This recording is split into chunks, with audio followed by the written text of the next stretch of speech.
But before I get down to the story, there was a professor at London School of Economics. एक professor साहब थे London school of economics के.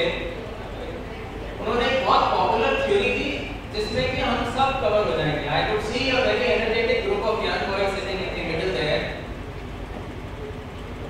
That professor said, पूरी दुनिया में जितने भी लोग हैं उनको 4 अलग-अलग कैटेगरीज में डिवाइड कर सकते हैं.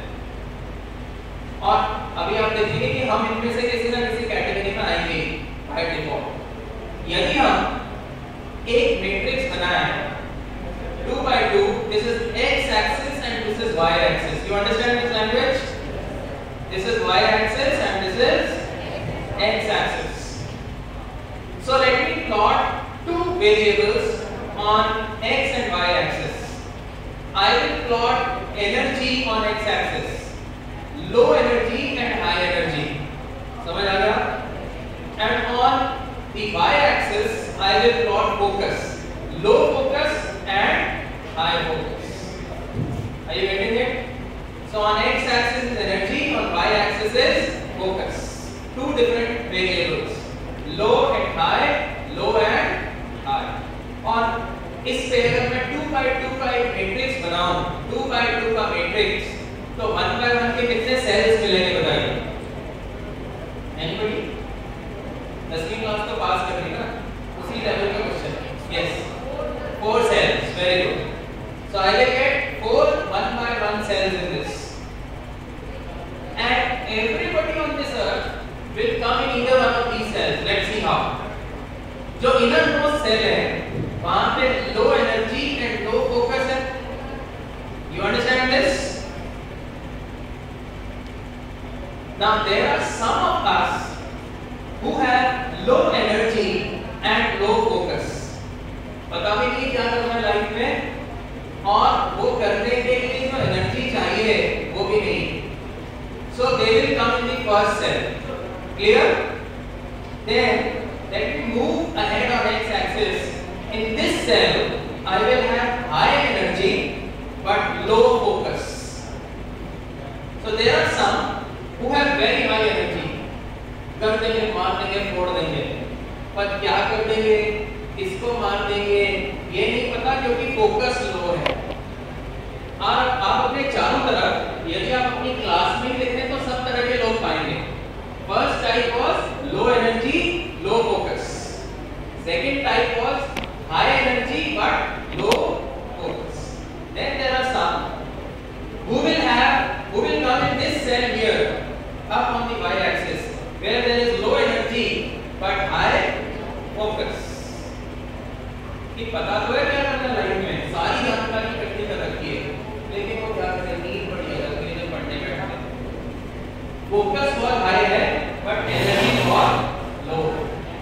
Only 10% students will fall in this fourth cell which has high focus and high energy. So challenge in life that you will face will be this: to fall in that 10% people who have high energy and high focus. Okay? This is a mistake. I told you हम इस बात की चर्चा करेंगे कि normally क्या क्या गलतियां करते हैं लोग. This is a typical slide show which will tell us how we all are same. So we all have our own burdens. जिंदगी में हमारे अपने अपने टेंशन हैं, प्रॉब्लम्स हैं, बर्डन्स हैं. अगर आप एक स्टूडेंट हैं तो एग्जाम पास करने की टेंशन, पीयर ग्रुप के साथ कंपटीशन करने की टेंशन, पॉकेट मनी कहाँ से आएगी बहुत कम बची है उसकी टेंशन, रिलेशनशिप्स मेंटेन करने की tension. But if you are a professional, job कैसे बचेगी उसकी टेंशन और बिजनेस कैसे आएगा उसकी tension. So everybody has their own burdens in life. आपके पेरेंट्स के अपने बर्डन्स हैं, आपके अपने बर्डन्स हैं और हम सब अपने बर्डन्स का बोझ उठा के बढ़ते जा रहे हैं आगे. और हम वो उधर येलो वाले कॉर्नर. ओके, धीरे धीरे ये वजन उठाते उठाते हमें ऐसा लगने लगता है कि बहुत भार है, बहुत टेंशन होगी लाइफ में, ये कम नहीं हो सकती. So we start praying to God. Dear God, it's too heavy. ये भार ना बहुत बढ़ गया है कंधे पे. Can I cut it down a little bit? क्या इसको थोड़ा काट दूं, बोझ कम कर दूं, ये असाइनमेंट कल बना लूं, ये काम परसों कर ले, क्या थोड़ी सी इजी हो जाए क्या life? We all pray to God because the Almighty loves everybody. God says, okay, my child, go ahead. So the child now reduces the burden. We cut the burden. और हम अपना बोझ थोड़ा कम कर लेते हैं, कुछ काम पोस्टपोन कर देते हैं जो आज करने चाहिए. And then life becomes a little easy, and then we again start carrying our loads as others are also carrying their loads, burdens in life. धीरे धीरे थोड़ा दूर जाने पे फिर दोबारा से वही एहसास फिर से हो जाता है कि ये इतना भारी है. तो फिर दोबारा हम प्रेयर करते हैं, डियर गॉड, बहुत टेंशन हो गई है लाइफ में, और बर्डन बढ़ गया है, क्या थोड़ा कम कर लूं?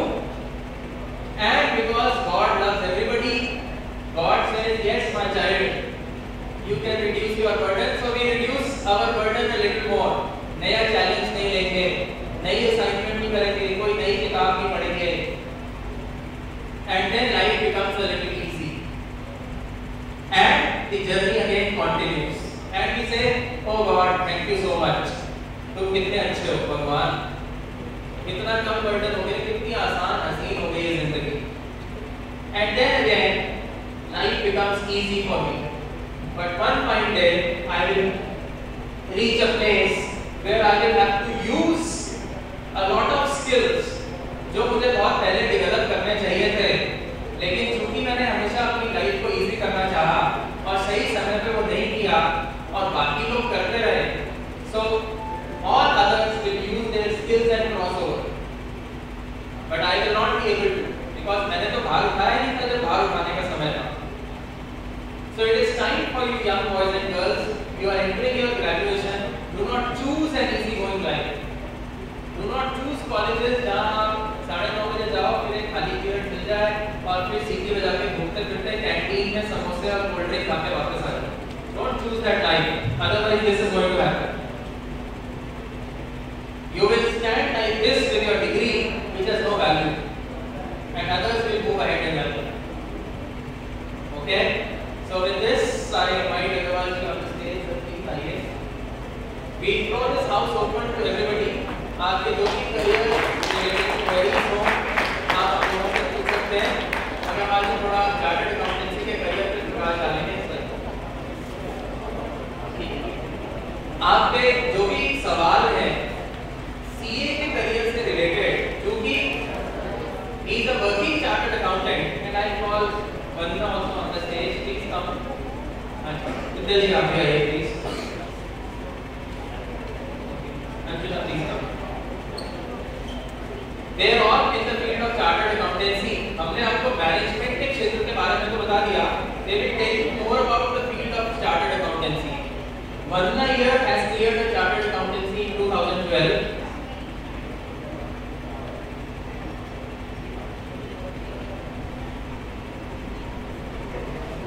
And after this question answer session is over, we will call Mr. Vinod Prakash, who is the principal of PPIPS, the Institute of Professional Studies launched by PPIPT Group, where they have started a very unique course called DBM. So he will tell you about the advantages of the course और आप किस तरह से इस course को choose कर सकते हैं और किस तरह से ये नॉर्मल ग्रेजुएशन कोर्सेज से बेहतर है. So you are all welcome to ask your questions to this esteemed panel of chartered accountants. I will first ask Vandana to tell you quickly about the process of becoming a chartered accountant, and then you can ask your questions. आप अपने सवाल बेझिझक होकर पूछिए. ये तीन stages होती है इसमें, CPT, IPCC and final. After clearing CPT, we have to clear IPCC, and after clearing first group of IPCC, we can start our articleship, which is of 3 years. And after that, we have to clear our finals. In IPCC and final, in both there are 2 groups. In IPCC there are 7 subjects. In final there are 8 subjects.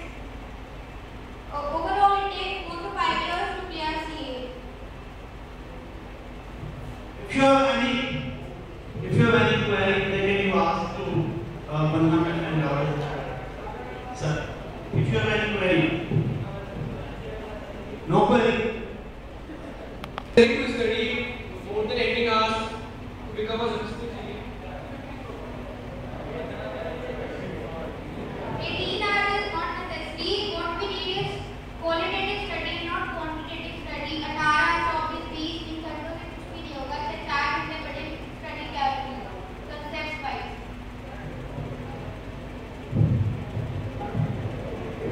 वो अगर आप doctor के पास जाके बैठ जाएंगे और उसकी बीमारी नहीं बताएंगे तो आप ठीक नहीं हो सकते।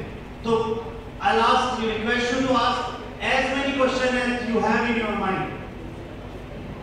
Excuse me, ma'am. मेरी daughter ने अभी 11th में लिया एडमिशन कॉमर्स में। तो क्या right now she should start thinking about CA और क्या कुछ अभी उसको 11th के बाद ही सोचना पड़ेगा? Because I am not clear about it. Because I am not clear about it कि अब से अभी से start करना चाहिए CA के बारे में सोचना या after 12th में सोचना? अगर ये करना है तो कोई प्रॉब्लम नहीं है अभी करने में। एग्जाम तो 12th के बाद ही दे सकता है, लेकिन प्रिपरेशन शुरू कर सकते हैं। कोई प्रॉब्लम कौन से किस एग्जाम की प्रिपरेशन से अभी से स्टार्ट करना है? अगर सीए करना है तो सीबीटी की प्रिपरेशन शुरू हो जाएगी। और इसके लिए एलिजिबल आफ्टर 12th ही होगी। हाँ जी, एग्जाम 12th के बाद दे सकते हैं, रिजल्ट अवेटेड भी दे सकते हैं। मैं आपको एक फुल इंफॉर्मेशन देना चाहता हूँ। जो भी आपके अपॉइंटमेंट फॉर्म है और जो फीडबैक फॉर्म है प्लीज फिल करके इसे सबमिट करवा के जाइएगा। और ये जो आपके अपॉइंटमेंट फॉर्म ये फेस टू फेस मीटिंग के लिए you can clear your query with CA face to face. You did it and you clear your queries.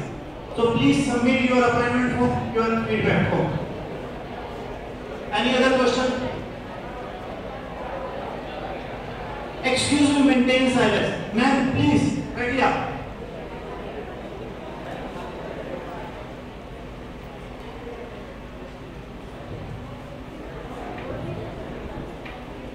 Hello, ma'am. I want to ask you after BCom BA. Excuse me, ma'am. Ma'am, I want to ask you after BCom can I do the CA? हाँ जी, कर सकते हैं। उसके लिए आपको complex What should I do, ma'am? What should I do mean? After clearing BCom, you will directly get entrance into IT. Ma'am मैं एक centre में गया था, वहाँ पे जाके तो वो बोलते हैं कि CPT एग्जाम देना पड़ेगा। हाँ जी, एक सेंटर से पता किया था तो वो बोलते हैं कि CPT एग्जाम देना पड़ेगा आफ्टर ग्रेजुएशन। नहीं, बीकॉम क्लियर करने के बाद ही देना पड़ेगा। Okay, thank you.